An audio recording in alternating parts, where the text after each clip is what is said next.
السلام علیکم ورحمۃ اللہ وبرکاتہ۔ انسان جب اپنی تراث سے دور ہو جائے نا، پھر اس کے متعلق ایسے ایسے شبہات میں الجھنوں میں پڑ جاتا ہے جو مضحکہ خیز ہوتی ہیں۔ بھائی، یہ جو بیت المکرم مسجد ہے مثلاً گلشن اقبال میں، یہ بیت المکرم مسجد کس چیز کا نام ہے؟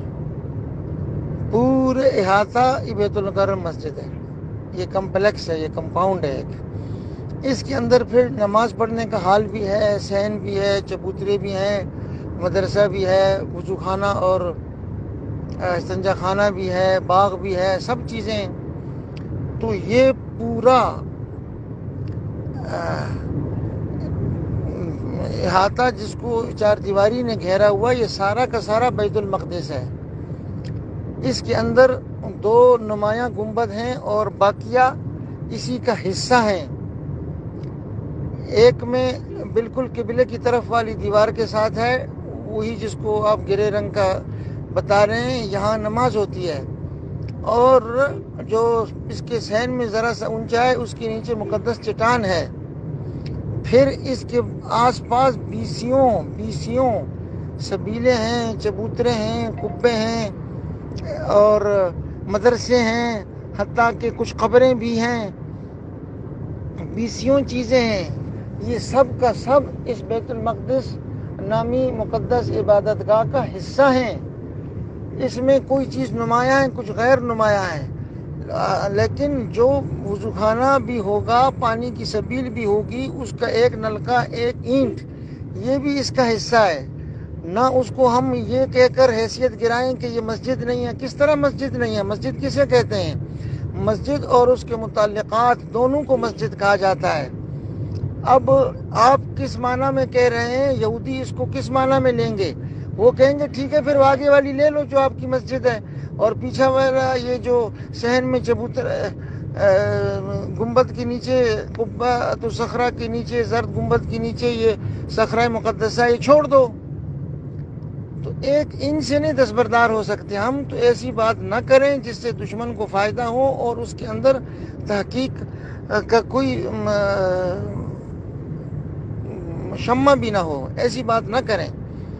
سب کا سب مسجد ہے، اس کی ایک اینٹ، ایک انچ، ایک ذرے سے دستبردار نہیں ہو سکتا وہ آدمی جس میں ایمان اور عقل دونوں چیزیں ہوں۔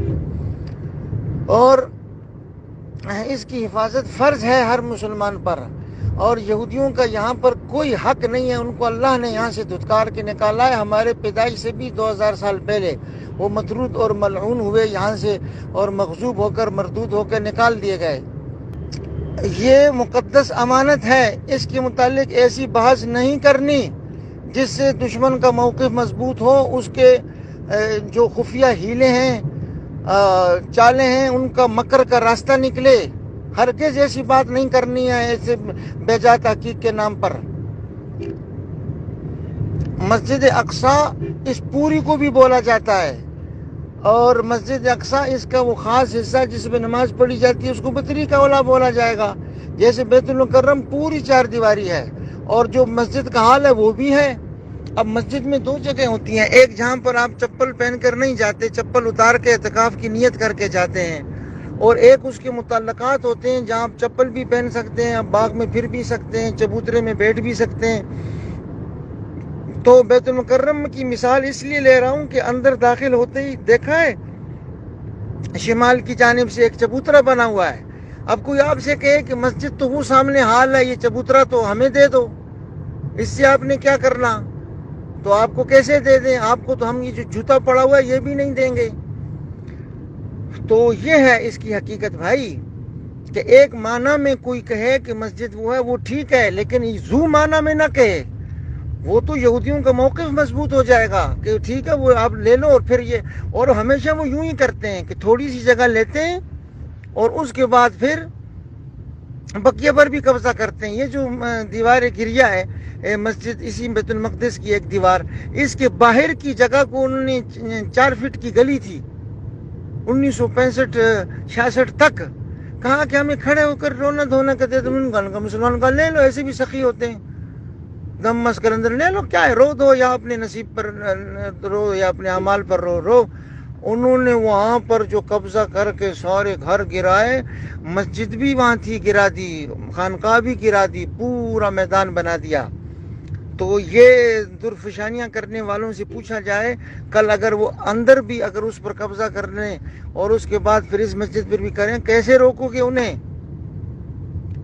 تو تحقیق بھی یہی ہے کہ پوری 4 دیواری مسجد ہوتی ہے، مسجد الحرام، مسجد نبوی پوری 4 دیواری مسجد ہے، اور مشرک نجسے نہیں آ سکتے اس میں، یہود نجسے نہیں آ سکتے اس میں.